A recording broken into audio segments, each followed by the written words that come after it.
পোনপ্ৰথমে সমগ্ৰ অসমবাসী ৰাইজলৈ পবিত্ৰ ৰমজানুল মুবাৰকৰ শুভেচ্ছা জ্ঞাপন কৰিছোঁ। লগতে সাংবাদিক বন্ধুসকল আমাৰ এই অনুষ্ঠানত অহাৰ কাৰণে, আমাৰ এই মুখ্য কাৰ্যালয়ত অহাৰ কাৰণে ধন্যবাদ জ্ঞাপন কৰিছোঁ।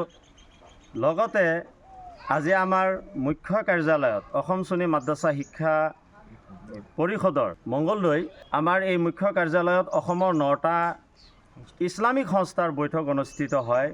এই বৈঠকত 2025 বৰ্ষৰ 2 কেজি 47 গ্ৰাম আটাৰ পবিত্ৰ ফিতৰাৰ মূল্য 86 টকা নিৰ্ধাৰণ কৰা হয়। ইয়াৰ উপৰিও কিচমিচ, খেজুৰ, পনীৰ বা জব এইখিনি বস্তু যদি কোনোবা ধনী মানুহে আদায় কৰিব বিচাৰে তেনেহ'লে 4 কেজি 94 গ্ৰাম অৰ্থাৎ 1 চাৰ মূল্য আপোনালোকে আদায় কৰিব।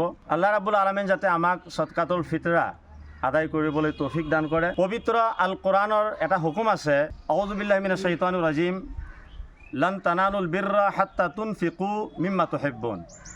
অৰ্থাৎ তোমালোকৰ পচন্দনীয়, অতিকৈ পচন্দনীয় দ্ৰব্য আৰু সামগ্ৰী তোমালোকে আল্লাহৰ ৰাস্তাত পিছাবেলে তোমালোকে আদায় কৰিবা।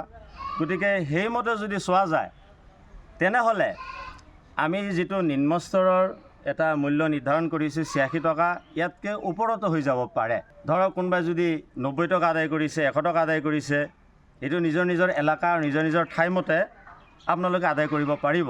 কিন্তু মনত ৰাখিব যাতে 86 টকাৰ তলত নাহে, কাৰণ আমি এই 9টা সংগঠনে আজি পুৱাৰ পৰা দিনজোৰা আমি আলোচনা কৰি কাৰ্যসূচী আৰু প্ৰস্তাৱ গ্ৰহণ কৰিছোঁ যে গোটেই অসমত ইয়াতকৈ তলত নাহে, মানে যিটো গড় হিচাপে আমি মিলাইছোঁ, গড় হিচাপে ইয়াতকৈ তলত নাহে।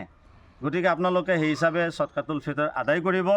ৰাইজ যাতে বিভ্ৰান্তিত নহয় যে ক'ৰবাত 95 টকা হৈছে, ক'ৰবাত 90 টকা হৈছে, সেইটো মূল্য বজাৰ হিচাপে হৈও যাব পাৰে।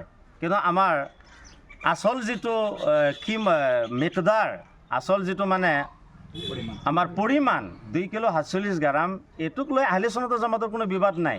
মাশাআল্লাহ গোটেই অসমত 2 কিলো 47 গ্ৰামৰ ওপৰতে আমল চলি আছে আৰু সকলোৱে আদায় কৰি আছে। ৰাইজ যাতে বিভ্ৰান্তিত নহয় যে আপাৰ অসমত বা মধ্য অসমত বা লোৱাৰ অসমত কিবা যদি মূল্যৰ তাৰতম্য হৈছে, এই তাৰতম্যৰ কাৰণে 2 কিলো 47 গ্ৰাম বদনামী নহয়। আপোনালোকে সকলোৱে আমি দিয়া এই 2 কিলো 47 গ্ৰামৰ মূল্য 86 টকা যাতে আদায় কৰে। আপোনালোকলৈ পুনৰ ধন্যবাদ জ্ঞাপন কৰিছোঁ ৰমজানুল মুবাৰকৰ, আৰু সাংবাদিকসকলকো ধন্যবাদ জ্ঞাপন কৰিছোঁ আপোনালোকে আমাৰ এই কথাখিনি নিউজখিনি প্ৰচাৰ কৰাৰ কাৰণে। আল্লাহ ৰাব্বুল আলামিন আপোনালোককো ভাল কৰক, আৰু গোটেই অসমবাসীৰ কাৰণে আমি দোৱা কৰিছোঁ আল্লাহ ৰাব্বুল আলামিন যাতে আমাৰ ৰমজানুল মুবাৰকৰ উছিলাত জাতি ধৰ্ম বৰ্ণ নিৰ্বিশেষে সকলোলৈ শান্তি কঢ়িয়াই আনে, আল্লাহ দান কৰে। এইখিনি আমাৰ কামনা আৰু